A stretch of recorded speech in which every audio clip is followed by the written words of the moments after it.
Hi everybody, hope you're all well. I'm videoing outside today. I thought you might want to enjoy some of the beautiful Melbourne sunshine.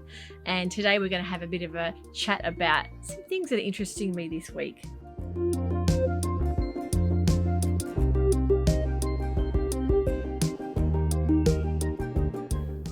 Come here. This is Meg, everybody. She's my border collie. Say hi. Say hi. I'm going to try and have a weekly chat without reviewing anything, just to kind of keep everyone up to date on what I'm doing or what might interest you.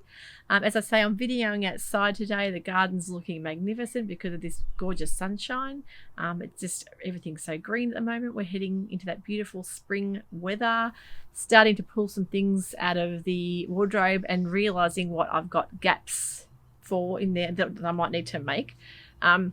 At the moment, I'm really lacking that nice loose top. I'm really craving more linen in my wardrobe and more linen pants. So that's what I've got in mind to make. Today, I have got on a self-drafted linen top that I made last year. I'll just give you guys a bit of a look.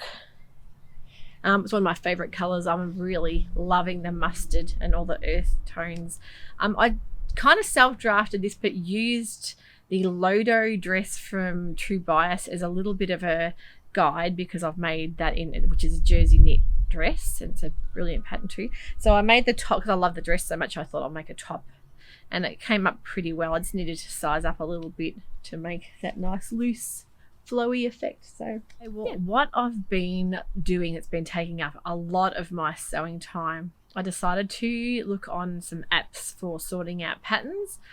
Because my whole pattern scene is a disaster in my sewing space. I have so many downloadable patterns. They are taking up so much room that I've actually lost track of what I've got. And you know, after a while, after a few years of accumulating those patterns, that all your nice paper patterns sort of get lost in between them as well.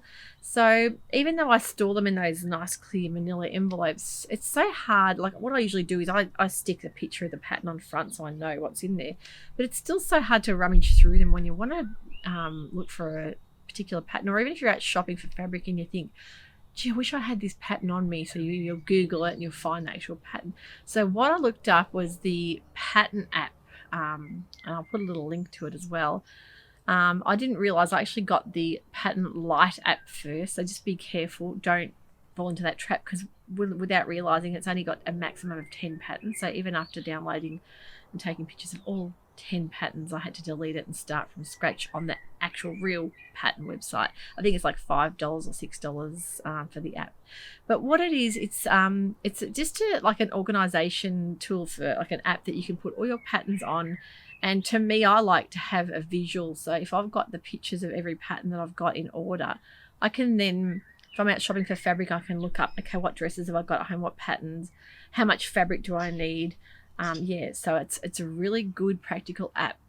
If you're like me and you've got years worth of patterns collected, it will take you some time. So I'm doing like 10 a day just to try and sort that out, because it has got a part on it that you take your photo of your pattern, then you are meant to put in the designer name and the actual pattern name, and then your fabric type, and then it's got a part where you can add in your fabric width and meterage that you need.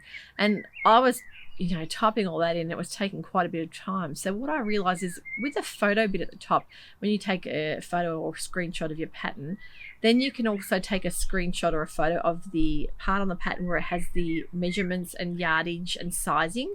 So then it's, as part of the photo, you can actually see, you can scroll through the photos and you'll get to that part and you'll go, okay, I need 2 meters of this at this length, and whatever. So it's really great, because to me, to have that access to that at my fingertips, to see the visual of it, you can then work out, you can compartmentalize your dresses, your jackets, shirts, tops, knits. I'm trying to not accumulate too much fabric without using it, especially every season when the season turns over, because to me that's just a waste. Too much fabric's not a great thing. If you want to look at sustainability, if you're over purchasing and you're not using, that's another thing too that you want to really be careful of. And there's also, I think it was the Clothes Making Mavens podcast, there was a lady on Psychic Kathleen, her name was. She's a sewist, and she talked about de-stashing and decluttering all of her fabric. She had like 30 years worth of fabric like that she'd hoarded, and she said in her lifetime she would never have got through that fabric.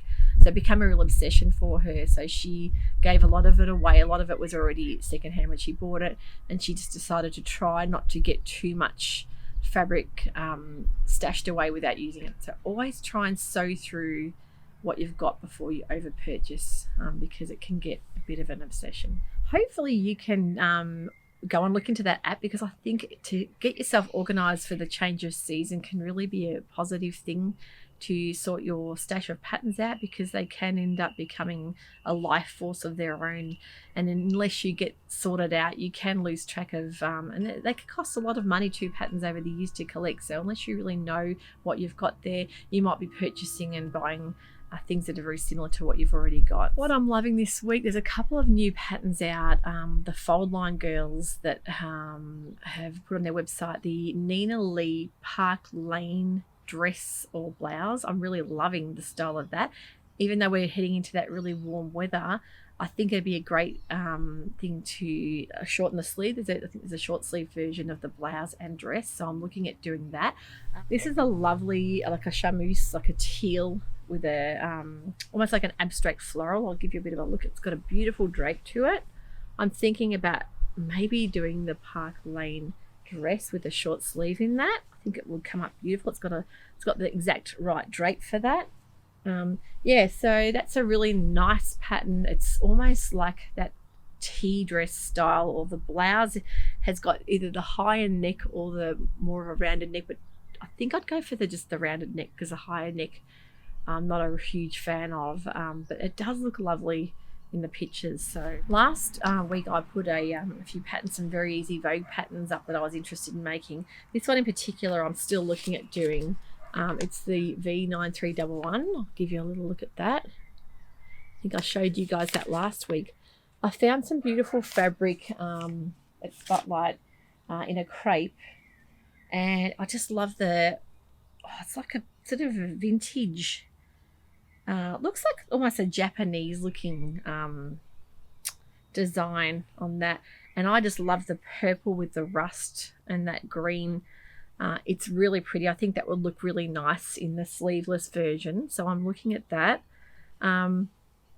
Yeah, I'm thinking that might work really well. The only thing with that is I'll probably need to have a slip underneath it, because I'm not a great fan of making linings. I know I should be, but sometimes you can get the nude colored slips in a stretchy fabric that you can then wear underneath all of your garments, so that little bit see-through. So that's a beautiful fabric, that one. Another fabric I picked up, I actually saw this on the clearance table, and I just thought, oh, I could do something really nice with this. It's got quite a lot of body in it. It's a twill, satin twill from Spotlight again, and I just thought this might look really nice in this style. I think I showed you guys this pattern, the V9292. So I'm thinking about doing this. I'll show you the pattern in it. It's almost like, it's like a tapestry, but like it's not actually tapestry, but it's sewn into the pattern of the twill. I'll show you. Colours in that are beautiful, and the rose print in it as well is stunning. So that I think is going to come up beautiful. I think definitely the sleeveless would be better, because it's quite a thick sort of stiff fabric for a satin. Can get a little bit too hot, so I think that one will come up beautiful. So definitely hit the tables at Spotlight, the clearance tables. This time of year you'll find so many crepes and twills.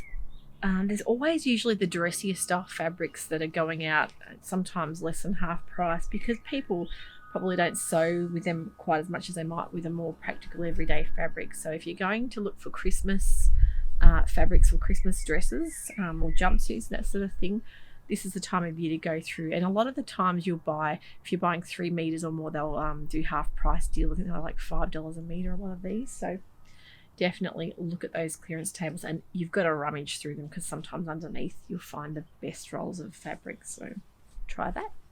Well, If you're in Australia, enjoy this beautiful sunshine weather heading into spring racing season. I think a lot of people are out, noticed in Lincraft yesterday, there's a lot of people buying fascinators and things to make their own hats, which is fantastic because it's not too hard to make a little fascinator. I want to show you guys the garden, how it's looking. It's just beautiful at the moment.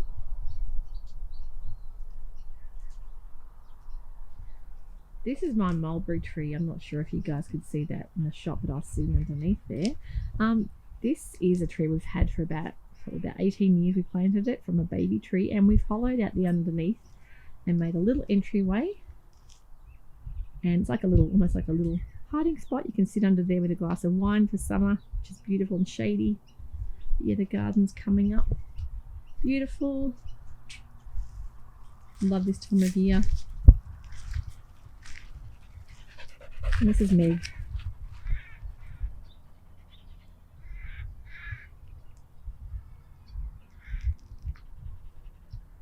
So yeah, enjoy this beautiful weather. I will be back next week for a new review, and it's going to be on jumpsuits. So I hope you will be joining me for that.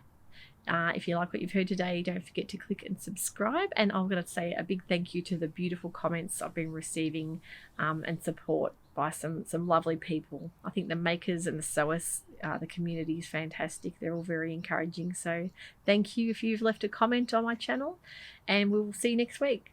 Bye for now.